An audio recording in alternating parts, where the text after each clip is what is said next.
Alright Tactical Gamers, today we're going to be taking a look at a new game that just released on Steam called Deadside, and we're going to be comparing it to the very popular Escape from Tarkov, just because of the similarities. Now I know it's hard to compare the two because they're in two very different stages of development, but there are some similarities, so I want to share those with you. If you like this style of video, feel free to subscribe. I'm aiming for 5,000 by the end of the year. I think that'd be awesome. So thanks for your time, and let's get into it. Okay, first let's compare the stories of the two games. Escape from Tarkov is a hardcore shooter and RPG experience set place in Russia in 2028, where there has been a societal collapse. You are part of a private military group in the area where you not only have to attempt to survive from other private military members, which these will be human players, but also the devolved civilian group called the Scavs, and these can either be human players or the AI in the game. The primary goal of Tarkov is to complete quests for different traders, to unlock special items, level up your character, get the juiciest loot, and build up your hideout. I know the title says that you're trying to escape from the land of Tarkov, but no one in their right mind would go into factory so many times if they really were trying to escape. So your main goal is to level up with the best loot and go ruin another person's day by one-tapping a geared PMC with a Mosin. While the end goal of the creation of Tarkov was to have everything connected into one map, as of now Tarkov offers several different map options and several more being in development, so you're not always just on one island moving from place to place. The way you play the game is you load into a map with your gear. You go grab more stuff, and extract at a specific location with more gear hopefully, and then you go back to the main screen where you can edit your character, get more quests, and sell your stuff, so on and so forth. Deadside on the other hand doesn't really have a backstory yet. Now the location is somewhere in Russia, but that's about all we know. You magically kind of just appear on this island with just some sweats and a t-shirt and about 50 other players, and then you run around the island trying to find the best loot. Then you head to the traders located on the map, you sell your loot, and then buy better weapons. Now you can eventually build up a base so that you've got a safe place for your stuff while you go out and search for more loot. There's also the local AI group that's out to shoot you on sight, and oddly enough, these are also called the Scavs. When it comes to death, Deadside is not as harsh as Tarkov. You do die and lose all your stuff, but your body remains on the map. After you die, you get to respawn, and depending on your reputation, you can either respawn at a specific spot in the map, or you can respawn randomly. Once you respawn, you can head over to your body and pick up all your stuff if it's still there, because it may have been looted. If it's not, then you can either go search for more weapons, or head to one of the safe zones where you have storage. If you want to build up your arsenal, you just get more weapons, place them in storage for the next time that you die. It's a good way to have a reserve, and it's nice to not lose everything completely. Now once you get the best loot and you found a good place to plop your base, I suppose you just kind of sit at the top like it's a tree stand and wait for unsuspecting players to mosey on by as you two-tap them to their chest. And that's about it. There is no extract location and no real individualized quests, at least not at this point.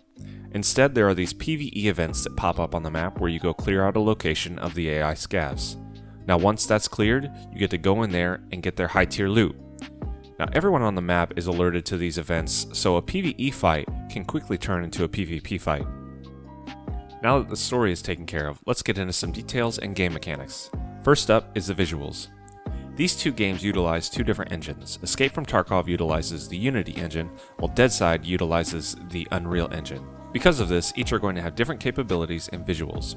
I would say Tarkov by far has some of the best visuals in any game that I've ever seen. The same goes for the animations. One of the things that I really admire about Tarkov is their attention to detail. The amount of weapons and animations and objects and scenery, I'm really just amazed by the game visually. This is probably why the development is actually taking so long, but I truly do admire the team for being so meticulous with their creation.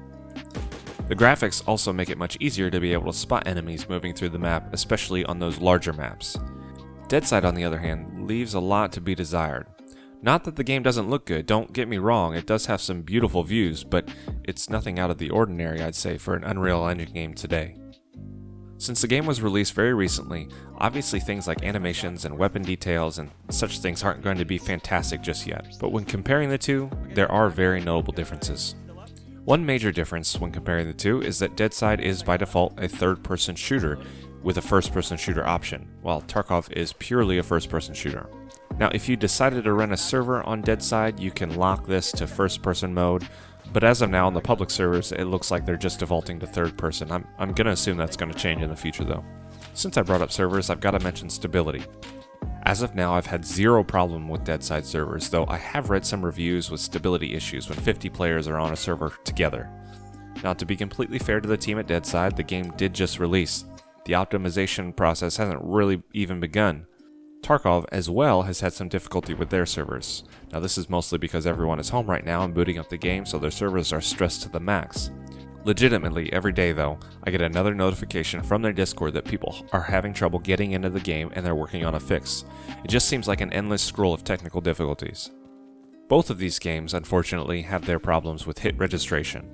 I guess that's probably going to be the same with any online game, but Deadside, I have seen a bunch of videos where the hits just don't even register, or you see blood fly from a naked man and he doesn't go down. And Tarkov, maybe it's just my shot, but I swear I'm shooting people in the head all the time and nothing is happening. I don't know. I haven't heard as many complaints though with Tarkov.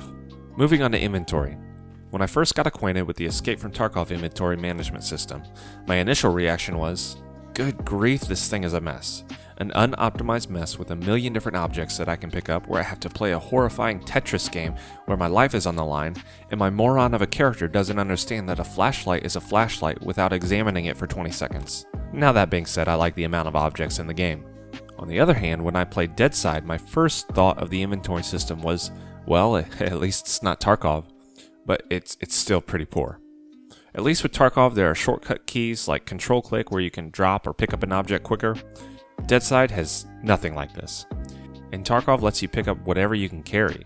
If you find a geared Chad that got overrun by some super scavs, you can take all the guns and gear you can fit into your bag. Deadside has no shortcut keys yet, and you can't pick up weapons and place them in your bag, at least that I'm aware of. You've got 2 primary weapon slots and a secondary. Any guns you find on the way can't be placed into your bag. Sorry.